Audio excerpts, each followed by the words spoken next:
عید کے موقع پر یا شادی کے موقع پر اکثر لوگوں کو دیکھا گیا ہے کہ وہ بینک جا کر وہاں سے نئے نوٹ لیتے ہیں۔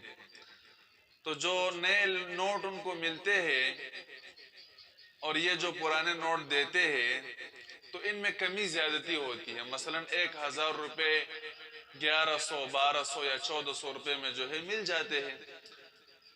تو چونکہ یہ ایک ملک کی کرنسی ہے، جو دے رہے ہیں اور جو لے رہے ہیں دونوں ایک ملک کی کرنسی ہے، اور دونوں کا بنیادی مقصد یہی ہے کہ ان سے خریداری کرنی ہے، قیمت برابر ہے دونوں کا، یعنی جو پیسے وہ دے رہا ہے اس کی قیمت اور جو لے رہا ہے اس کی قیمت تو برابر ہے، اور کرنسی بھی ایک ملک کی کرنسی ہے۔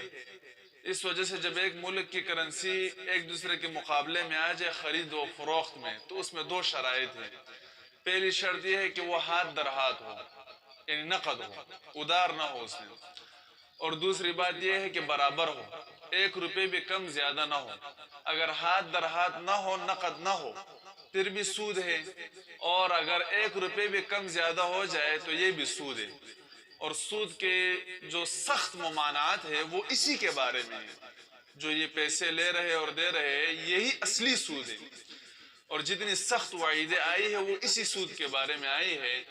تو یہ بالکل سود ہے، حرام ہے، ناجائز ہے، اور ایسا کرنا جائز نہیں ہے۔ اکثر لوگوں کو دیکھا گیا ہے کہ شادیوں میں اور عید کے موقع پر وہ اس طرح کرتے ہیں، نئے نوٹ لینے کے لیے وہ پرانے نوٹ دیتے ہیں کچھ زیادہ، تو یہ دینا جائز نہیں ہے، یہ بالکل سود ہے۔ اس سے بچنا چاہیے اور اس سے بچنا ضروری ہے۔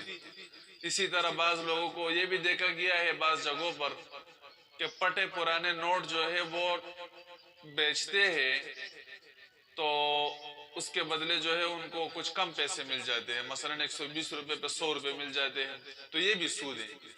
کیونکہ کرنسی جو ہے پیسے وہ جب ایک دوسرے کے تبادلے میں جاتے ہیں تو اس میں برابری شرط ہے، پرانا اور نیا ہونے سے کوئی فرق نہیں پڑے گا، چاہے پرانا ہو چاہے نیا ہو، چاہے پٹا پرانا ہو، اس سے کوئی فرق نہیں پڑے گا، قیمت میں دونوں برابر ہیں، قیمت کا اعتبار کیا جائے گا۔ جب قیمت میں برابر ہے تو پھر اس میں برابری سرابری ضروری ہے۔